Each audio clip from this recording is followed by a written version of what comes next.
Winter in Europe was never a gentle season, and on Christmas Eve, when fires burned low and fuel was conserved, families relied on knowledge rather than comfort products to survive the cold night.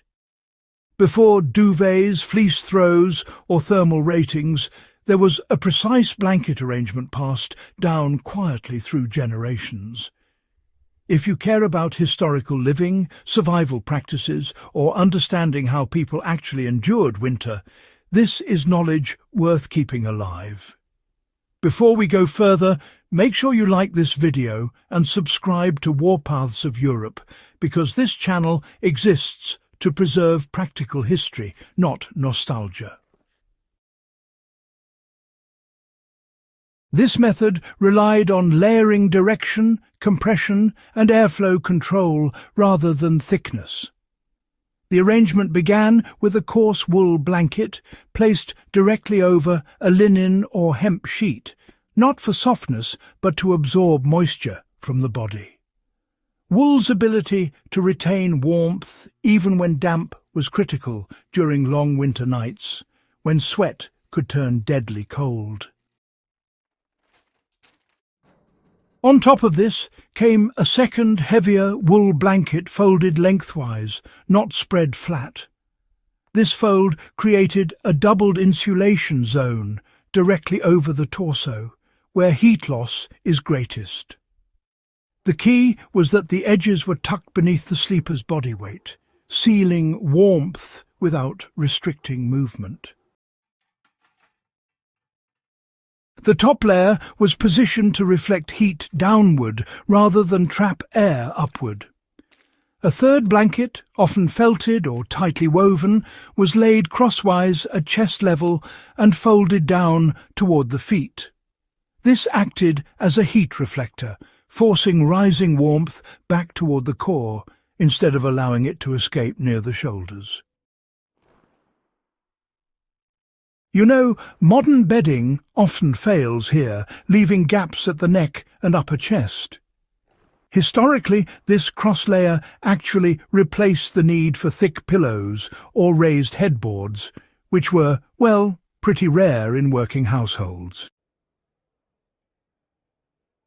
The feet were treated as a separate heat system, not just an afterthought. A smaller blanket or cloak was wrapped exclusively around the feet and calves, sometimes placed inside the main bedding rather than on top.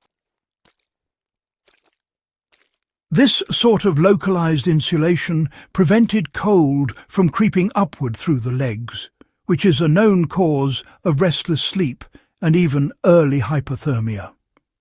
Today, you can actually replicate this using a spare wool scarf or a folded throw, especially if your bedroom happens to be unheated. Compression mattered more than bulk, and space was minimized deliberately. Beds were narrow by design, often shared, because empty air steals heat. The blankets were pulled tight, not loose, reducing air pockets that would cool overnight. In modern terms, this means avoiding oversized comforters that drape far beyond the body. Use bedding that fits your frame and mattress closely, and tuck it in firmly. This single change, dramatically improves heat retention without increasing layers.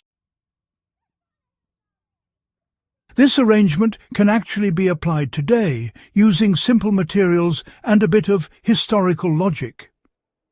If you're facing winter cold now, just start with a breathable base sheet, add a wool blanket directly over it, fold a heavier blanket lengthwise over your torso, and place a third layer crosswise at chest height.